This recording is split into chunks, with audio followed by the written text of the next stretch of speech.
Somebody asked me the question, how can I plan for upcoming expenses and investments? And they're talking about, in their organizations.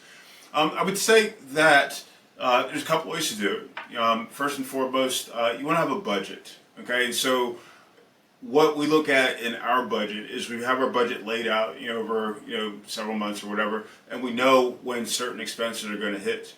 Okay, so we can see, in our budget, our cash flow is going to be at any given time, and so what that allows us to do is say, okay, we've got, XYZ that we need to pay for, okay, and then we're going to be able to do it at this point, okay, and so it takes a lot of the burden off because now we're looking at, okay, how do we how do we plan to make sure that we're actually going to have that money available. In order to, because being able to plan ahead, being able to look several months down the road, we'll plan differently, we'll spend differently.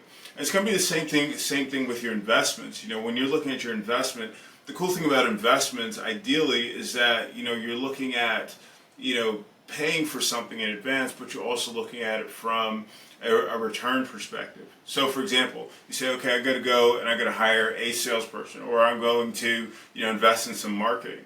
As a result of those expenditures, you can start to look at, okay, by month 2, by month 3, I should start seeing an increase in revenue, and that increase in revenue should look like, XYZ.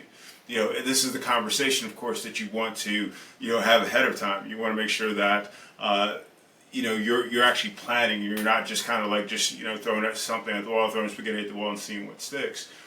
One of the things that I love to do on the opposite end of that spectrum is to make sure we've got a cash flow projection set up. So that cash flow projection says, okay, this is the money that I expect to get, and this is the time frame that I expect to get it in. Now, reality says sometimes clients don't have the same payment schedule that we have, and so the other thing that I add to that is, okay, this is the likelihood that I'm going to get paid within this week, let's say.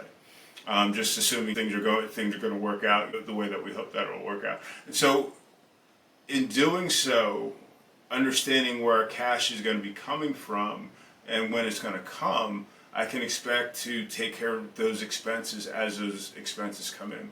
So this is where we put controls in place. If you're controlling your cash flow to the extent that you can, put you in a much better position, a much safer position as you're looking at investing in certain things, hiring people, or whatever that's going to be. So cash flow projection, your budget, those are going to be very, very critical in making sure that you can make good decisions with your cash.